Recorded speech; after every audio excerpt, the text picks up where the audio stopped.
बिस्मिल्लाहिर्रहमानिर्रहीम। अस्सलाम वालेकुम नाज़रीन। मारूफ एस्ट्रोलॉजर, रिलीजियस स्कॉलर और बिजनेस कंसल्टेंट मोहम्मद उसामा अली साहब हमारे साथ मौजूद हैं। उसामा साहब ने प्रेडिक्ट किया था कि विद इन कंट्री अनरेस्ट होगा। मार्च और अप्रैल के अंदर जंग जो है उसके बादल जो हैं वो मंडला रहे हैं। इससे पहले भी उसामा साहब ने जंग की बात की थी, बैरून मुल्क से इंटरवेंशन की बात की थी, दरअंदाजी की बात की थी। तो हमने देखा था जनवरी के अंदर 15 जनवरी की का उसामा साहब ने कहा था कि 15 जनवरी के बाद, और हमने देखा कि 16-17 को ईरान से जो है पाकिस्तान के अंदर एक अटैक किया गया था, जिसका फिर पाक फौज ने भरपूर किस्म का जवाब दिया था। इसी तरह का वाकया हुआ 2 रोज कबल मीर अली के अंदर अफगानिस्तान से टीटीपी जो है उसकी जानब से हमला हुआ। हमारे जवान शहीद हुए, 2 अफसरान समेत 7 जवान शहीद हुए, जिसके बाद पाकिस्तान ने अफगानिस्तान के अंदर जो दहशतगर्दों के ठिकाने थे उस पे भरपूर किस्म की बमबारी करके जवाब दिया। अब उसके बाद अफगानिस्तान की जानब से ये दावा किया जा रहा है जी हमने जवाब दिया है। वो जवाब कहाँ दिया है अभी मालूम नहीं है। बहरहाल कशीदगी जो है वो बहुत ज्यादा हद तक बढ़ी हुई है। क्या होने जा रहा है उसामा साहब, आपको कौन बता देता है कि जंग जो है वो फला महीने में जाके होनी है? वो फिर हम देखते हैं कि हो भी जाता है। ये जानेंगे कि क्या फन क्या है इसके पीछे। अस्सलाम वालेकुम भाई, कैसे हैं आप? जी, खैरियत से हैं? वालेकुम अस्सलाम। मैं खैरियत से हूँ, आप सुनाएँ क्या हाल है? अल्हम्दुलिल्लाह। उसामा भाई, हमास की बात कर लें, तब अभी शुरू नहीं हुआ था मामला। उस वक़्त आपने जंग का बताया, वो शुरू हो गया, फिर आपने कहा तवील हो जाएगा, खत्म नहीं होगा। आज के दिन तक वो जंग खत्म नहीं हुई। फिर जनवरी के अंदर आपने 15 जनवरी के बाद हमले का कहा था, वो 17 को जाके ईरान से हो गया। अब आप मार्च के अंदर मार्च अप्रैल का कह रहे थे, तो ये नई जंग आई पड़ी है अफ़गानिस्तान वाली। बिस्मिल्लाहिर्रहमानिर्रहीम, अल्लाहुम्मा सल्लि अला मुहम्मद व अला आले मोहम्मद। देखिए, इसमें ना मैं खुद भी बड़ा-सा इस बारे में सोचता रहा कि आखिर ऐसी भी क्या बात है? ऐसा भी मेरे अंदर कौन-सा कमाल पैदा हो गया है कि यूँ कैसे हो जाता है? इंसान खुद भी सोचने लगता है बाज़-औक़ात। तो 2 बातें थी, एक तो एस्ट्रोलॉजर की तरफ से अगर जब अपनी एस्ट्रोलॉजी देखता तो फ़ेम लिखी हुई थी, बहाने बनने थे और रिलीजियस फ़ेम थी एक्चुअली, जो अभी तक मैं समझता हूँ कि अभी एक्सपेक्टेड है। दूसरा ये है कि जैसे कहते हैं ना कि आप नॉलेज के दरवाज़े पे जब पहुँच जाते हैं ना, जो जैसे कहते हैं ना कि दरवाज़े तक पहुँच गए तो फिर मदीना जो है ना इल्म का, वो तो खुल गया आपके लिए। तो एस्ट्रोलॉजी एक आपको फ़ोरकास्ट देती है। बल्कि एक मुझे याद है कि एक क्लाइंट ने मुझे ये बताया और एक्सप्लेन किया कि आपकी प्रेडिक्शंस क्यों ठीक होती हैं। तो मैं उस पे वाक़ई मैं भी कन्विंस हुआ कि हाँ, ये बात वाक़ई ठीक है। क्योंकि एक एस्ट्रोलॉजर शायद इतना अच्छा परफ़ॉर्म नहीं कर सकता, क्योंकि वो अगर ज़मीनी हक़ाइक़ नहीं जानता, वो इंटरनेशनल इकोनॉमी नहीं जानता, वो रिलिजन को नहीं जानता, वो अहादीस की रिवायात को नहीं जानता, या जो उस टाइम की पेशगोइयाँ हैं क़यामत के या इन हालात के मुतालिक, या को जो आपके हुक्म खुदा है आपकी ज़िंदगियों में, उनकी मिथोलॉजी मैं समझता हूँ सबसे ज़्यादा अहम रोल प्ले करती है। जैसे कि अगर कोई म्यूज़िक सुनेगा, तो उससे क्या होगा? वो हराम क्यों है? मिसाल देने लगा हूँ। तो बिल्कुल। म्यूज़िक जो है, म्यूज़िक कॉज़ करेगा ज़िना को। ठीक है? अब ये वैसे अब मैंने बात की है तो लोगों को समझ नहीं आनी, कइयों को जो सुनते हैं बुरी भी लगेगी। लेकिन इसके पीछे ना मिथोलॉजीज़ हैं दीन की। वो बताती हैं कि भई ये होगा तो ये होगा, ये होगा तो यूँ होगा, एक तो वो इल्म। जी। दूसरा, वो रिवायात जो इस वक़्त के मनाज़िर को खींचने की। तीसरा, एस्ट्रोलॉजिकल कैलकुलेशंस। ये जब सारी मिलती हैं, फिर मैं खुद इंटरनेशनल इकोनॉमी मेरा सब्जेक्ट रहा है, मतलब मेरी स्ट्रैटेजिक मैनेजमेंट में मास्टर्स थी जब यूके से, तो उसमें इंटरनेशनल इकोनॉमी सब्जेक्ट था, मैनेजमेंट इन गवर्नेंस सब्जेक्ट था। मतलब ये वो सब्जेक्ट हैं जो पाकिस्तान में मतलब उस तरीके से मैनेजमेंट इन गवर्नेंस तो कम से कम नहीं, इंटरनेशनल इकोनॉमी तो शायद एमबीए वगैरह में हो। तो बहरहाल ये सारे इसलिए थोड़ी-सी मैनेजमेंट की भी जो सेंस है, फिर बिज़नेस भी, तो इसलिए ये सारा जब इकट्ठा होता है ना, तो मेरे ज़हन में एक नक्शा बनता है, जिस नक्शे को मैं लोग कहने लगते हैं बयान कर देता हूँ। आप तो वैसे ही माशाल्लाह एक्सपर्ट हैं, मैंने कई दफ़ा ऑब्ज़र्व किया है। बाकी भी प्रोग्राम कर रहे होते हैं सारी मतलब उसमें, लेकिन आप अंदर से ना निकाल लेते हैं किसी तरीके, मुझे भी नहीं पता होता कि मैं क्या कह दूँगा या क्या रिस्पॉन्ड करूँगा, और इससे शायद अच्छा लोगों का फ़ायदा हो जाता है, मैं समझता हूँ। क्योंकि देखिए, अच्छा क्वेश्चन नहीं होगा तो मैं किसी काबिल नहीं, मैं बिल्कुल बेकार आदमी हूँ। मेरे सामने वाले का कमाल होगा कि वो मेरे अंदर से क्या खोद लेता है, क्या निकाल लेता है। क्योंकि मैं तो अब आप प्रोग्राम में बैठा हूँ, आपने जो सवाल करना है मैंने वही जवाब देना है। व्यूअर्स के लिए मैं समझता हूँ ये बड़ा ही इंपॉर्टेंट है। शायद ये लोग इस अहमियत को उस तरीके से ना समझते हो, या उनको लगता हो कि होस्ट ही है ना जी, वो लिख के कागज पे लाया, जो सवाल करेगा बस वो जवाब दे देंगे। नहीं, मैं जाती तौर पे ये समझता हूँ कि host is more important than me, क्योंकि वो जो सवाल है ना, आधा इल्म तो उसमें है। हम में तो ठीक है कि जो भी अल्लाह ताला की अता है, फजल खुदा है, मतलब वो तो छोड़ दें। वो बिल्कुल मैं आने वाला समझता हूँ हमारा उस पे भी कोई वाला जो क्रेडिट नहीं है, लेकिन आने वाला आपकी उसका। दौर है आने हाँ, वाला जो दौर है जिसमें जवाब जो है वो तो आर्टिफिशियल इंटेलिजेंस एआई के जरिए सारी दुनिया के जो अदूम है उसके जवाब एआई से मिल जाएंगे। बट सबसे अहम चीज जो आने वाले दौर में होगी वो ये होगी कि आप सवाल क्या करते हैं सवाल एआई क्या से करते हैं? एआई से आर्टिफिशियल बाकी इंटेलिजेंस। सवाल करने का तरीका सीखना होगा, वरना आप नहीं ले सकते जवाब जो है। चलें हाँ, ये आप बिल्कुल आपने बल्कि अच्छी कोट कर दी। आपने तो देखिए आप इसी सब में जो नज़र आ रहा था, हम आ जाएँ, वो बात लंबी हो गई। जी, खैर आजकल मैं समझता हूँ कि माह रमज़ान है, एक तो इसका बार-बार कोट करता रहता हूँ, आप भी को कोशिश किया करें, रमज़ान अकेला ना कहा करें, माह रमज़ान कहा करें, ये अल्लाह अल का मुबारक। ख़ास नाम है। और देखें ये जो है ना, एस्ट्रोलॉजी कह रही थी तब्दीली, ट्रांसफॉर्मेशन, अनरेस्ट, बॉर्डर अनरेस्ट, खारजी ताल्लुकात में तब्दीलियाँ, लोगों में तब्दीलियाँ, ज़हनों में तब्दीलियाँ, इवन जो ज़हनों में तब्दीलियाँ, खारजा में भी हमने यही सब करना है। जिनसे हमारे ताल्लुकात थे ममालिक से, उनसे हमने रिन्यू करने हैं, जैसे कोई नए अंदाज अपनाने हैं। आप अगर ये अपनाने हैं तो उसके नीचे कोई ग्राउंड तो ढूंढना होगा ना, क्यों अपनाने हैं भी नए अंदाज। इसका मतलब है कि अब चाहिए वो सेंसिबल अप्रोच, वो आपका एक्सपीरियंस जो इसको कोरिलेट करे। एस्ट्रोलॉजी तो जस्ट इतना बता रही है कि भाई अवाम ने भी बदलना है, खारजी ताल्लुकात ने भी बदलना है। अब कैसे बदलना है, ट्रांसफॉर्मेशन की रीजंस क्या होंगी। मिसाल के तौर पे अफगानिस्तान से जो भी हमारे ताल्लुकात होंगे वो बदल जाने थे। अब हुँ, मैंने ये सोचा है कि अफगानिस्तान से ताल्लुकात हमारे पहले तो अच्छे रहे, हम इनके वकील रहे, इसका मतलब अब खराब होने हैं। तो खराब होने हैं तो डेफिनेटली कोई टाख-पाखी होगी तो खराब होंगे। तो यूँ, इसी तरीके से हमारे इंडिया से बहुत बुरे रहे, उससे हमने अच्छे किए। मिसाल के तौर पे हम उससे टर्न अराउंड होते हैं तो अच्छे हो जाएँगे। जी, ईरान से हमारी दोस्ताना था, वो उसकी तरफ से अटैक आ गया। अब ये सारे ट्रांसफॉर्मेशन इन एनी वे है, यूरेनस ने ट्रांसफॉर्म करते जाना है हर लेवल पे, हर महकमे में, हर उसमें। तो इस वजह से दूसरा ये होता है कि जब जब पाकिस्तान पे, जब इसका चार्ट देखते हैं ना, एक दिशा है अंतरदिशा, और उसके आगे तकरीबन दो चार मतलब मजीद स्टेप्स होते हैं, विषमोत्तरी और डिफरेंट टर्न्स हैं। तो देखिए सिर्फ महादिशा और अंतरदिशा कोई पकड़ लेना, जिस दिन कभी हम पे कोई अटैक होता है, सीधी सीधा सा फार्मूला बता दूं, कई आपको पता है हमारे ये एस्ट्रोलॉजर्स बुजुर्ग और सारे वो भी सीख रहे हैं आजकल। तो तकरीबन मैंने देखा है कि पामिस्ट भी अपने आप को एस्ट्रोलॉजर कह रहे हैं। पहले शुरू में कोई ख्वाब ख्वाब देखता था, वो भी एस्ट्रोलॉजर है, टैरो कार्ड वाला भी। तो चलो सीख लें। सिंपल सा पाकिस्तान का बर्थ चार्ट बनाया, जाके इसकी जो महादिशा अंतरदिशा खोली, उस तारीख की तारीख नोट कर ली जब इस पे 1965 में हमला हुआ। सेम उसकी वही 4 प्लैनेट की जो आपस में कोरिलेशन है उसको मार्क करते जाएँ। जब जब 73, 71, 75, 77, 78, 88, 98, 99 गिरा, कोई आया, कोई गया, किसी ने कहा हुँ, मेरे अज़ीज़ हमवतनों, जो भी आवाज़ें लगाई, वो सारी नोट करते जाएँ। फिर आके इस टाइम पे चेक कर लें कि वो प्लैनेट्स कहीं दोबारा तो अलाइन नहीं हुए हुए। इतनी सी बात है, सिंपल। उससे चलें इंडिकेशन आ जाएगी। ये अब आप आपको एस्ट्रोलॉजिकली बता दी। और दूसरी भी आपको रीज़न्स दे दी कि ये सारी जो एक जंगों की सवाल प्रेडिक्शंस है। हाँ, हम एक सवाल ले लें आखिर पे मैं जो अहम है मैं समझता हूँ कि सबसे अहम जो हिस्सा है, प्रेडिक्शन की बात तो हो गई।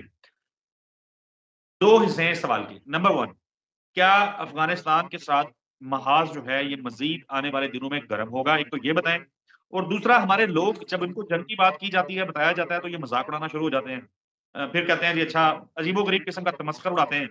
वो उड़ाते रहें चलें बैठ के लेकिन क्या लोगों के लिए क्या अहम है? इस हवाले से ज़रा बताएँ।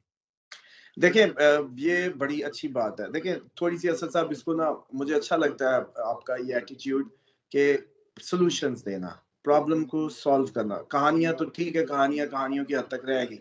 हमने की, तीर-तुक्के मारे, कोई कुछ कहेगा, कोई कुछ कहेगा, कहे और गुज़र गए। सॉल्यूशन, लॉजिकल सॉल्यूशन जो किसी भी दिमाग को समझ आए या अट्रैक्ट करे। जी। पहली बात ये है कि जंग में तो हम जा रहे हैं। ये जितने भी दिन टल जाएँ, टल जाएँ। या ये 1 साल टल जाए, बड़ा भई आप लकी हो। अगला तो मार्स का है ना, सर्दी इस दफ़ा देख ली, हुँ, नमूनिया देख लिए। नमूनिया के केसेस की रेशो बार-बार, सर्दी की रेशो सब नज़र आ रही है। अगला साल मार्स का है, ये सैटर्न का था। तो ये अगर ठंडा साल था तो वो सारा गर्म है, अगर गर्म है तो पानी बहेगा, पिघलेगा, ग्लेशियर पिघलेंगे, सैलाब आएंगे, इसमें ठंड के तूफान आने थे, इसमें ठंड की बीमारियां आनी थी, इसमें इस सर्दी से रिलेटेड सारे मामला थे, अगले में अगले से रिलेटेड होंगे। ठीक हो गया। अब इसमें सिर्फ हाँ ये जरूर होगा कि जो थोड़ी देर के लिए सूरज निकलेगा, हो सकता है क्योंकि ग्लेशियर एक्स्ट्रा ओवरलोडेड जमे होंगे इस दफा एज कम्पेयर टू, तो शायद वो पिघले मतलब उस तरीके से, लेकिन इतना मौका लंबा नहीं मिलेगा उनको क्योंकि सूरज ही ज्यादा नहीं निकलना। जैसे गंदम की अब डे लाइट पूरी नहीं हुई अभी तक, वो उस तरीके जी से मजे में नहीं आई। तो ये एक रीजन होती है। जिस अब मैं कह रहा था इस दफा गंदम की औसत कम होनी है, तो लोग कहते हैं कि भाई क्या बात है, आपकी पशीन को इतनी बड़ी दुरुस्त हो गई है, तो कोई खुदा के साथ अल्लाह माफ करे कोई वो आए है ना गैब की बातें ले आई है। क्या गैब की बात है, सूरज का पता चल गया डे लाइट कम होनी है तो गंदम की औसत हिलनी हिलनी है, इसी को ये लोगों ने गैब बनाया हुआ है।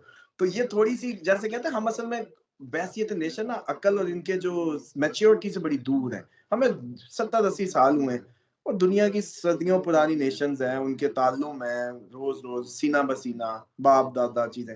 हमारे तो मिक्स खिचड़ियां पक गई, महाजिर इधर से माइग्रेटेड और वो सारा जो भी सीन बना। अब आ जाए कि जंगे तो अब हैं ही हैं। मिसाल देने के समझाने का ये था कि अब नहीं तो ज्यादा से ज्यादा अच्छी बात है, टाइम मिल जाए। करना क्या है, जी अपनी जो रवैया है लग्जरीज लैविश उड़ाना इनको खत्म करना है, खुदा की तरफ रजू करना है। आफियत सिर्फ खुदा का कलाम उसकी जात दे सकती है बस। बेशक नहीं कर सकता, प्लैनेट्स को कोई छेड़छाड़ नहीं हो सकती। ये उसने अपना निजाम बना दिया, उसने कहा ये इसी की गर्दिश में मैं आजमाऊंगा तुम्हें, ये अपनी जगह पे। एक्सेप्शन किसको देगा, जो उसको पुकार लेगा, जो उसका हो जाएगा उसको एक्सेप्शन देनी शुरू कर देगा। यही जैसे कहते हैं ना एस्ट्रोलॉजी का एक वो फायदा है कि आप फोरकास्ट लेके भाग के चिमट जाओ ना, ले लो उससे। यही तो वो बताएगा कि मैं ही मास्टर हूं ना, कि कादर मुतलिक कहते किसको है, मतलब जिसको कोई वजह दलील इल्म चाहिए ही नहीं, जब चाहे जो चाहे निजाम के खिलाफ रेस्क्यू कर दे आपको। तो सबसे पहली जरूरत तो ये है कि खुदा से जुड़ जाए इंडिविजुअली हर बंदा, उसी से आफियत मिलनी है और कहीं नहीं मिलनी। दूसरा ये करे कि अपनी जो फाइनेंशियल मैनेजमेंट है ना उसमें थोड़ी सी बेहतरी लाए। इसमें जाया करना फास्ट फूड टूर चीजों को महदूद करके अपने लिए भी जमा करे, एक रोटी अपने भाई के लिए भी जमा करे। अनाज जैसे गंदुम, आप जब मैं कह रहा था गंदुम का याद करें, 5405 की थी और आज पता चला जी 7000 को हो गई। ये कहते हैं जंग हो या ना हो, कम से कम इकोनॉमिक क्राइसिस तो है ही है ना सर, वो तो एग्जिस्ट यस करेगा। अब उसमें ये चाहिए कमोडिटीज में चले जाए। सबसे पहले कमोडिटीज में एक ही मसला, कोई शरई मुमानियत नहीं है, अल्लाह को चक्कर नहीं दिया जा सकता, वो बेशक शारक से भी करीब है। अगर आपने नाजायज मुनाफाखोरी के लिए नहीं किया ना तो नहीं किया, ये वो जानता है और आप जानते हैं, पहली बात। दूसरी ये है कि अल्लाह ताला तो आपको रुपया का कहते ही नहीं है, कागज को मानते ही नहीं है, सिस्टम कमोडिटी को मानता है, वरना ये ढेर हो जाएगा ना, रख लें बैंकों में पैसा फिर देख लें तमाशे। आप इसलिए सबसे बेसिक है अनाज, ताकि लोगों का फायदा हो जाए। जी जी दूसरा ये है कि आपका गोल्ड, लेकिन गोल्ड उस वक्त खतरनाक होता है जब जंगे पूरे खिते को लपेट में ले लें। गोल्ड भी उस वक्त साथ ज्यादातर लोग गोल्ड करते हैं, उसकी मैं मिसाल समझा देता हूँ।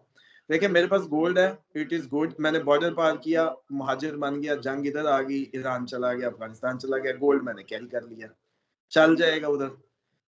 मैं कहीं और चला गया, अब जब पूरा खिता ही जंग में चला गया तो मैं कितने जाना है। हाँ अगर कोई ऐसे जहाज जहूज वाले जिनकी नेशनैलिटी है उड़ के अगर गोल्ड ले जा सकते हैं तो ले जाएं, मतलब मिसाल दे रहा जी हूँ। उससे भी अहम चीज है लोहा।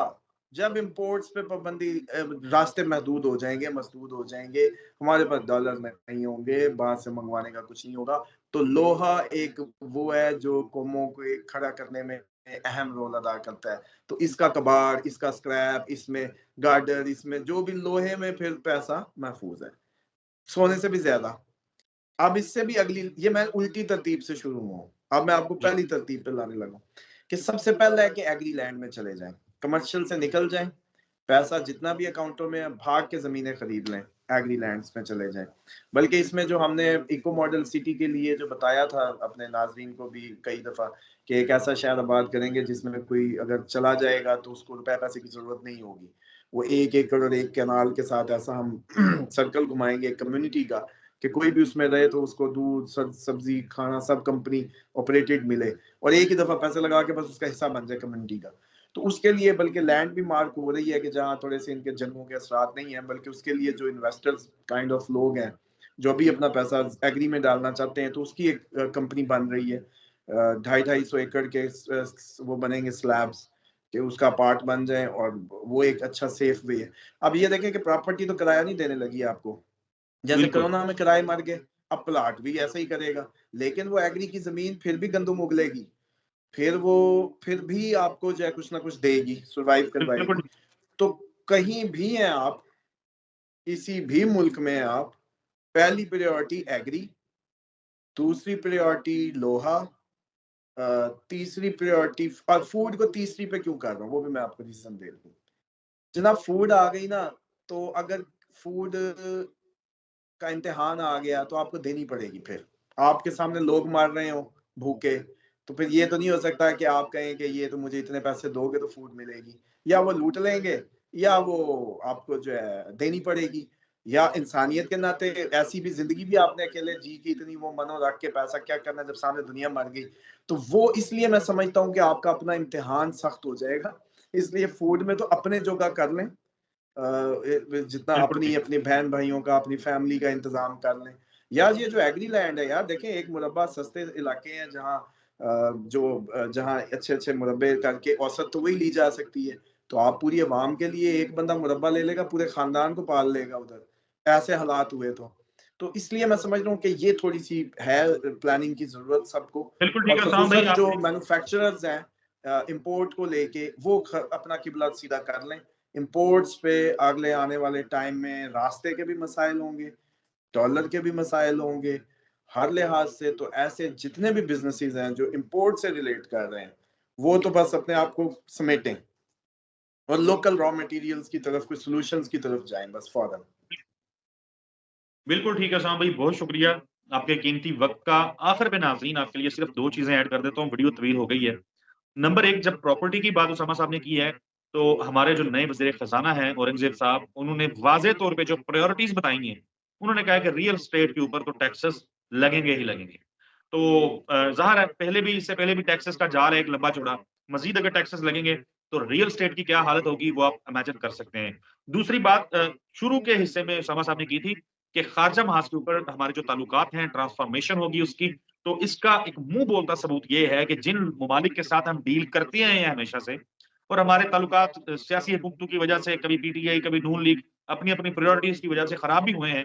तो अब एक पाकिस्तान में ख़ास तौर पे इन्वेस्टमेंट पाकिस्तान के अंदर लाने के लिए, बिज़नेस को बहाल करने के लिए, जो सबसे बड़ा प्लेटफ़ॉर्म है, जहाँ से कुछ उम्मीदें हैं, एट लीस्ट मुझे जहाँ से उम्मीद है कि शायद यहाँ से कोई बचत हो जाए, वो एक ही प्लेटफ़ॉर्म है और उसका नाम है एसआईएफसी जिसको बोलते हैं, जिसमें वज़ीर-ए-आज़म तो चेयर करते ही करते हैं उसकी, उस एसआईएफसी को। उसमें आर्मी चीफ भी है, हमारी मिलिट्री एस्टेब्लिशमेंट भी है और जाके दोस्त ममालिक को कह रहे हैं कि भाई ये प्लान्स हैं, तो आएँ हमारे साथ काम करें। हमें अपनी दुआ में नाज़रीन याद रखें। अगली वीडियो में आपसे मुलाकात होगी, तब तक के लिए अल्लाह हाफ़िज़।